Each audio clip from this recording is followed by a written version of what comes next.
وظرف دفعك إلى الكتابة؟ يعني عندي انا اقول لك حكي كل هذا التاريخ احب احكي الشعر اللي خلاني اقدر ما واقف ما وياي واقف وياي بصورة مو بالعوز، على هذا البرود البيك كنيالك نعاسف فات، عيب العيون تنام ورغم ما بيها حتى الموت يحلالك. حيدر انت شاعر مبدع، وقسما بالله هاي الشاعر المبدع استحقاق دا اقولها. ايش مدرين الوطن من دونكم كذاب، وكل الناس كانت غربة مو ناسي.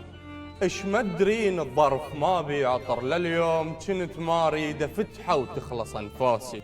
ليش من سألتك المقدمة قالت لك انت شاعر؟ قلت لها لا. هذا الجمال الشعايف اليوزر سيف الله، وقمصانك من يشمها ميت يعدل الله. وك ما تعبتنش ما ضعت من القاف، يطلع الوحدة الطفل من يتختل.